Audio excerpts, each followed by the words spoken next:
विशेष धम्म देशना आज दिनांक 6 जून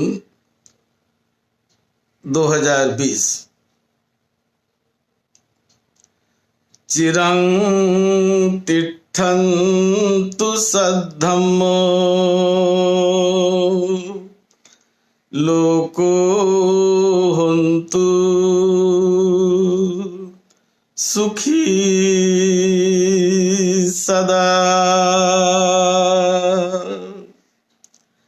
आज हम सर्वप्रथम हमारे दिल्ली के शांति स्वरूप बौद्ध उनको आदरांजलि दे रहे हैं 2 मिनट की।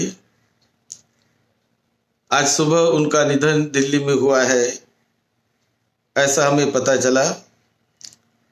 वहाँ के हमारे निष्ठावान बौद्ध कुमार सेन बौद्ध और बाबूलाल गौतम जो पश्चिम बिहार में रहते हैं, और कुमार सेन बौद्ध जो आर.के. पुरम में रहते हैं, उसी प्रकार सोलापुर के प्रोफेसर डुड्डे, इन्होंने भी ये न्यूज़ हमें बताई है। शांति स्वरूप बौद्ध का बहुत बड़ा योगदान है बाबा साहब के मिशन के लिए, बाबा साहब के कार्य के लिए। वो भारतीय बौद्ध महासभा के एक्टिव कार्यकर्ता भी रहे हैं और बहुत बड़ा उन्होंने योगदान दिया साहित्य के क्षेत्र में। एक बहुत सुंदर प्रकाशन भी उन्होंने प्रस्थापित किया और उसकी वजह से सैकड़ों किताबें उन्होंने छपाई, कई किताबों का अनुवाद भी किया। बड़े ऊंचे दर्जे के वो लेखक थे, अनुवादक थे और बड़े अच्छे संगठक थे।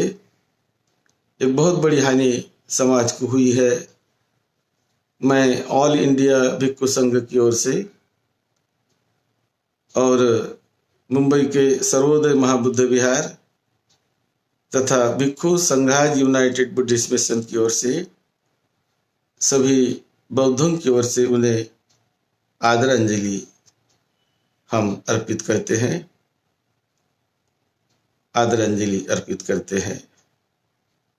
उनका मंगल हो, सुख शांति मिले, मंगल हो, मंगल हो, यही भावना।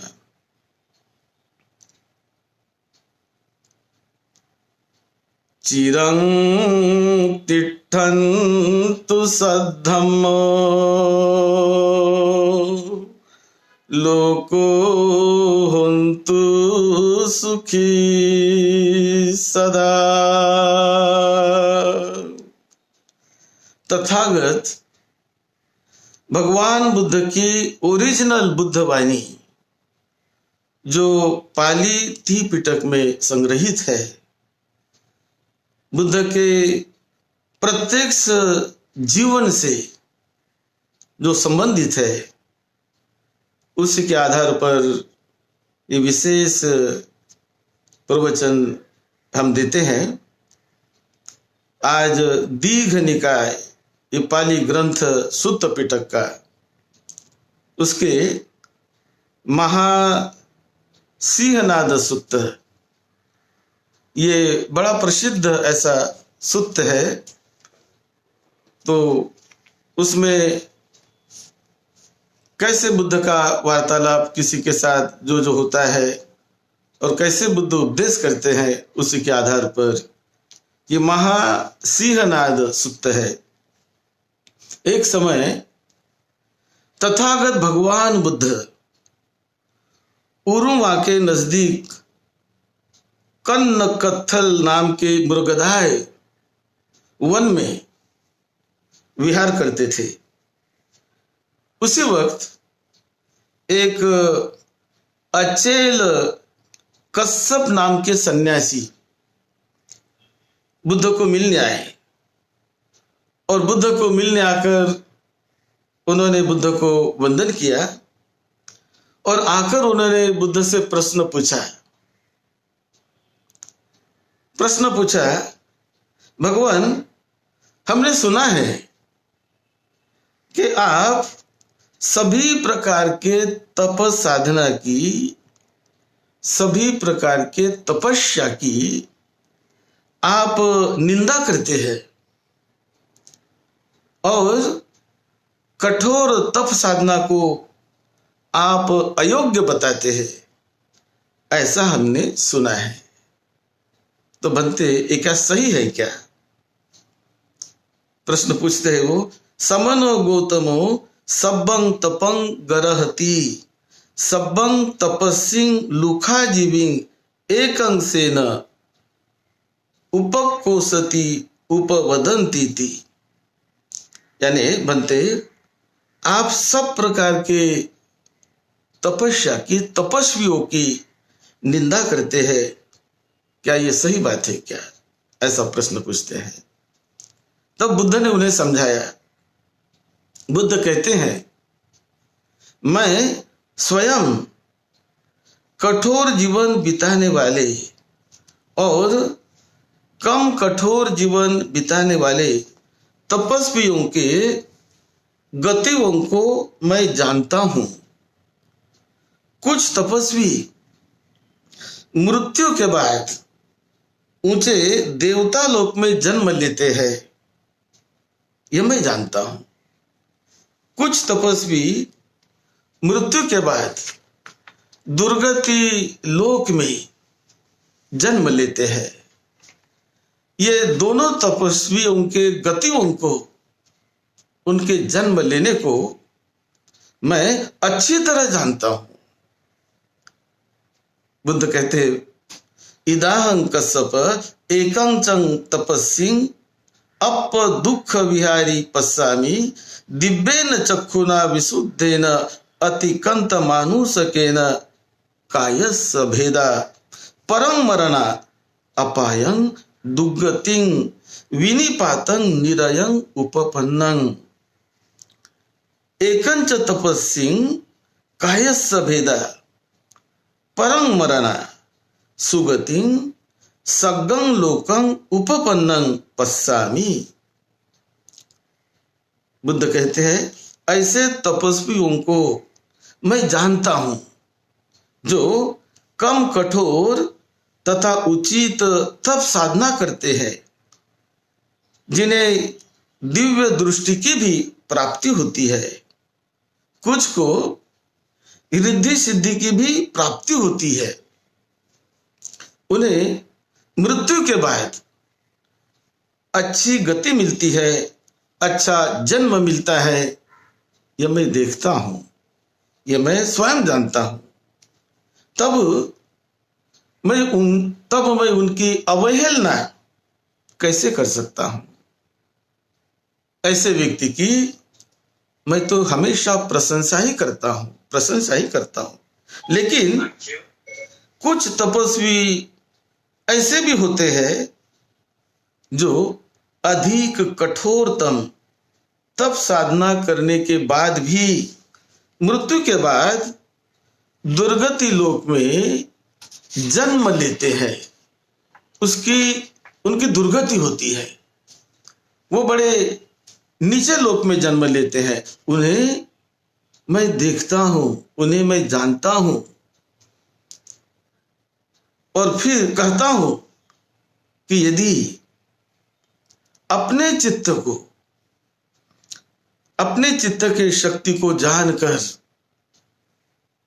मध्यम मार्ग से चला जाए, अष्टांगिक मार्ग से चला जाए, जो लोग शील का पालन करते हैं, अष्टांगिक मार्ग से चलते हैं और तप साधना भी करते हैं, तपस्वी भी है, तो उनकी गति अच्छी होती ही है।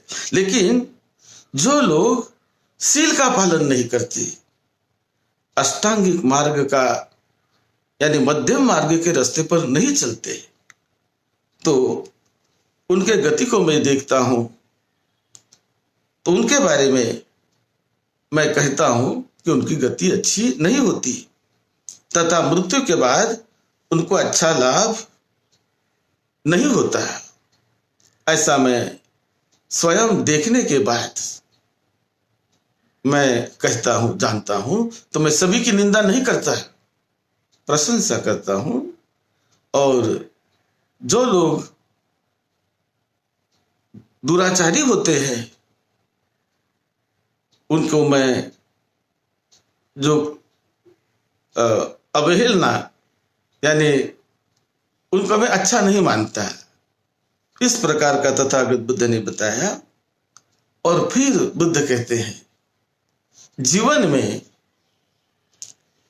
3 प्रकार की संपदा होती है, 3 प्रकार की संपत्ति होती है। जैसे धन दौलत हमारी संपत्ति है, लड़के बच्चे हमारी संपत्ति है, मकान हमारी संपत्ति है, जमीन जायदाद हमारी संपत्ति है, ये तो है ही। लेकिन उसी प्रकार आध्यात्मिक क्षेत्र में 3 प्रकार की संपदा होती है। एक है शील संपदा, यानी शील का पालन करने वाला व्यक्ति वो शील संपदा को ग्रहण करता है। दूसरे है चित्त संपदा। शील संपदा और चित्त संपदा, यानी वो अपने शील संपदा को प्राप्त करके अपने मन को जीतता है, समाधि मार्ग से जाता है, ध्यान भावना का अभ्यास करता है, और फिर तीसरे संपत्ति को भी प्राप्त करता है। उसे कहते हैं प्रज्ञा संपत्ति, प्रज्ञा संपदा।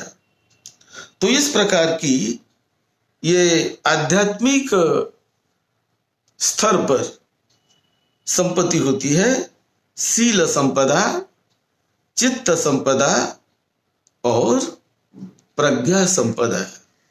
तो ये 3 प्रकार की संपत्ति बुद्धिमान आदमी ने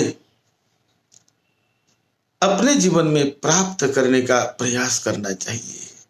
ये तो धन दौलत जैसी हमें दिखाई नहीं देती, लेकिन ये चित्त में, अपने जीवन में, हमारे मन में ही ये संग्रहित होती है। उसी प्रकार विपश्यना का अभ्यास करके अपने मन को, अपने चित्त को समाहित करता हुआ, अपने चित्त को विशेष दिशा में वो प्रशिक्षित करता है, उसे चित्त को परिशुद्ध करता है, और परिशुद्ध करके वो चित्त संपदा को हासिल करता है, प्रज्ञा संपदा को हासिल करता है। और ये बड़ी लाभकारी होती है 3 प्रकार की संपदा। उसी तरह जो व्यक्ति अपने प्रज्ञा को विकसित करके, प्रज्ञा के बहुत स्तर होते हैं, उन स्तरों को एक के बाद दूसरा, दूसरे के बाद और ऊंचा और ऊंचा और ऊंचाई पर ऐसा करके वो प्रज्ञा की उच्चतम स्तर पर पहुंचकर वो प्रज्ञा का धनी बन जाता है, उसका वो मालिक बन जाता है। और ये प्रज्ञा संपदा जिनमें जीवन में बहुत बहुत अच्छा कल्याण करने वाली होती है, वर्तमान जीवन में भी, और उसके बाद वो अच्छे गति में मृत्यु के बाद उस व्यक्ति को पहुंचाती है।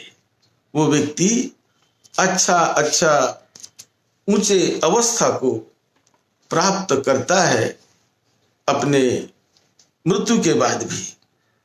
तो इसी प्रकार तथागत बुद्ध ने ये संपत्ति की बात की। पानातिपाता पटी वीरतो दयापन्नो सब पान भूत हितानुकंपी विहरती इति होती शील संपदा। यानी प्राणी मात्र की हिंसा से वो दूर रहता है, अलिप्त रहता है, चोरी से अलिप्त रहता है, और वासना युक्त बुरे बर्ताव से वो अलिप्त रहता है। इस प्रकार पंचशील का पालन करके वो इन संपत्ति को, इस संपदा को वो हासिल करता है। और उसके बाद वो अपने मन को और भी ऊंचे रास्ते पर ले जाकर सती संपन्न जन्नेन समन्नागतो भिक्षु अभिकंते पटिकंते संपजानकारी होती। इस प्रकार वो अपने ध्यान को आगे ले जाते हुए, बढ़ाते हुए बहुत उच्चतम ऐसे आध्यात्मिक मुक्ति को वो हासिल करता है। विकारों से मेरा चित्त मुक्त हो गया, मैं लोभ से, द्वेष से, क्रोध से, भय से, ऐसे कई प्रकार के विकारों से मैं मुक्त हो गया हूं। ऐसे मुक्ति का वो साक्षात्कार, उसका अनुभव अपने वर्तमान जीवन में ही करने लग जाता है।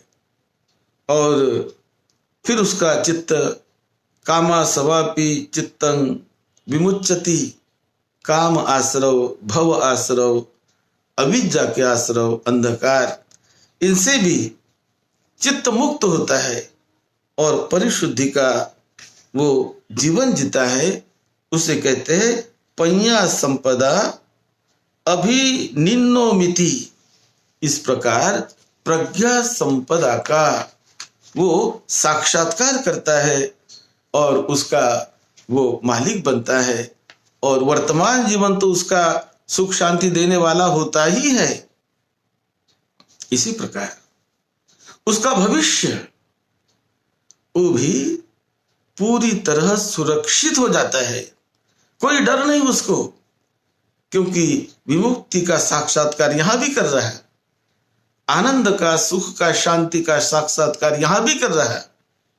और मृत्यु के बाद भी उसकी गति उच्चतम, ऊंची गति ही उनकी होती है। तो इन सारे को मैं स्वयं जानता हूं, देखता हूं, और परिषदों में हर जगह पर मैं सिंहनाद करता हूं। किसी भी परिषद में मैं जाऊं तो वहां जाकर मैं शील के बारे में, समाधि के बारे में, प्रज्ञा के बारे में, विमुक्ति के बारे में और अच्छे ऊंचे लोक में जाने के बारे में वो मैं समझाता हूं, बताता हूं। तो इस प्रकार का मैं सिंहनाद भी करता हूं परिषदों में जाकर। ये सब उन्होंने उस अचेल कश्यप को बताया। तो ये सारा सुनकर अचेल कश्यप बड़ा ही प्रसन्न हुआ, बहुत प्रसन्न हुआ कि भगवान आपने तो मेरी आंखें खोल दी, मुझे एक नया रास्ता आपने दिखाया। ऐसा बुद्ध की प्रशंसा करके, बुद्ध को वंदन करके वो चला गया। और कुछ समय के बाद, कुछ दिनों के बाद और भी हो बुद्ध के पास आया और बुद्ध से विनती की कि भगवान, अब मैं भिक्षु संघ में सम्मिलित होना चाहता हूं, मैं भिक्षु बनना चाहता हूं, मैं मेरा पुराना जीवन छोड़कर भिक्षु बनना चाहता हूं। तो भिक्षु बनने के लिए जो नियम कि कोई अन्य संप्रदाय का व्यक्ति यदि आता है तो विनय पिटक में नियम होता है कि उनको कम से कम 4 महीने तक उनके परीक्षा हेतु उनको रखा जाए, वेटिंग में रखा जाए कि सही मायने में वो सही रास्ते पर आने के लिए तैयार है कि नहीं। तो ये जब उनको बताया गया, उन्होंने कहा 4 महीने क्या, मैं 4 साल भी रहने के लिए तैयार हूं, लेकिन मैंने पूरी तरह सोच लिया है कि मुझे अभी आपकी छत्र छाया में मुझे भिक्षु बनना है। तो बाद में वो आया और बुद्ध ने उन्हें दीक्षा भी दी, भिक्षु बना। और भिक्षु बन के वो अरहत बन गया, अरहत बन गया। जीते जी उसने ऊंचाई को प्राप्त किया। यही इस सुत्त में विशेष रूप से बताया गया है। और शील संपदा, समाधि संपदा, चित्त संपदा और प्रज्ञा संपदा,